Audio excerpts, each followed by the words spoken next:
everyone and welcome back to my channel. My name is Erin and for today's video we are going to be doing my January TBR. I have a makeup spot on my sweatshirt, please ignore that. I am too cold to be bothered to change. Also I apologize for the lighting, but I was in the mood to film and just talk to you guys, so I wanted to get this up. Plus time is ticking, January is almost over and I wanted to have a January TBR to reference and for you guys to see, so here we are. I have quite a few books and I've only finished 2 in the month of January so far. It is currently January 16th, so I have just a day over 2 weeks to complete all of these books, so we'll see if it actually happens. But nonetheless, let's get started with all the books that I want to try and read in January. So the first book that I have is one that I started while I was away on vacation and I actually picked up while I was on vacation, and that is The Shortest Distance Between Love and Hate by Sandy Hall. This is about a girl named Paisley and a boy named Carter who are going to the same school and they have a history, but Paisley has kind of forgotten it, and so they start to fall for each other, but then Paisley realizes who Carter really is and the role that he played in her life, and that he was a bully to her best friend growing up, and so she starts to hate him and calls off whatever they potentially were going to be, and Carter is kind of trying to win her back, so it's like lovers to enemies to lovers again. I am currently 112 pages into this one, so I'm hoping to finish it. It's a pretty easy read. I just need to finish it. The next one is a new release that I'm so freaking excited to read, and I honestly can't believe that I have waited so long to start it, and that is A Heart So Fierce and Broken by Brigid Kemmerer. This is the sequel to A Curse So Dark and Lonely by Brigid Kemmerer, which is a Beauty and the Beast retelling.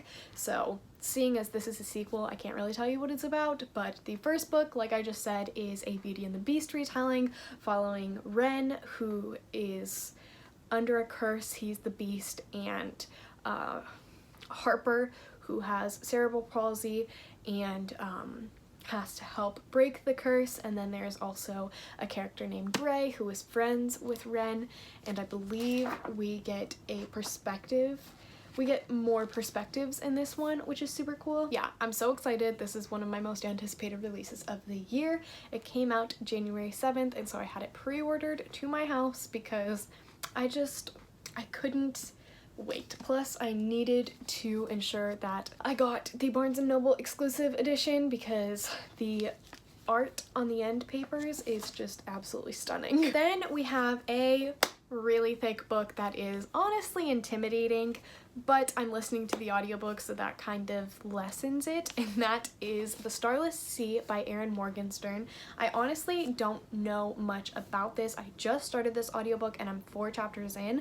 All I know is that this is like a book about stories, kind of. It's a fantasy. I know that she wrote The Night Circus, which I have not read, but I definitely want to, and the writing is absolutely beautiful. Like I said, I'm only 4 chapters in, but already I am so in love with it.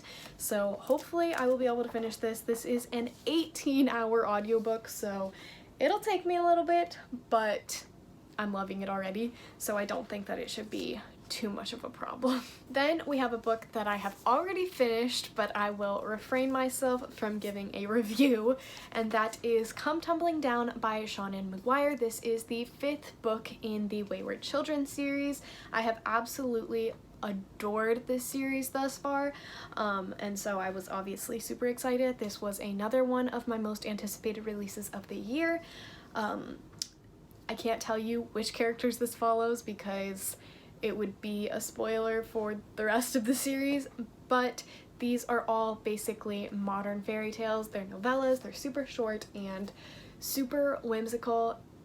I am so obsessed with them, and I don't know how to explain this, but I feel like people who like books will enjoy this story. So you may not like how short it is, but regardless, I think that you will like the story. That I think is the chief complaint about these books, is that they are not long enough. I think they are a perfect length. They're nice and short, so you can get through them quickly, but they are still so atmospheric somehow, so I am obsessed. I'm so grateful that I got to read this month. I'm not gonna give a review, but I think that you can guess my thoughts. Next, we have a book that is a reread for me, and it's sequels. So we have Heartstopper Volume 1 and Volume 2. I just got these physically. So I read Volume 1 online. I haven't ever had the physical edition, so I'm currently physically reading it, and I'm about halfway through. And then once I'm done with this one, I'm going to read Heartstopper Volume 2, which I'm super excited about. This is a graphic novel series about a boy named Nick and a boy named Charlie. Charlie is openly gay at an all-boys school, and he starts to have a crush on Nick, who he's not sure if he's gay or bi or straight, and he doesn't know what to do about it. So he's kind of conflicted with this crush that he has, and it's just a really sweet story. Is that a spider? I hate spiders.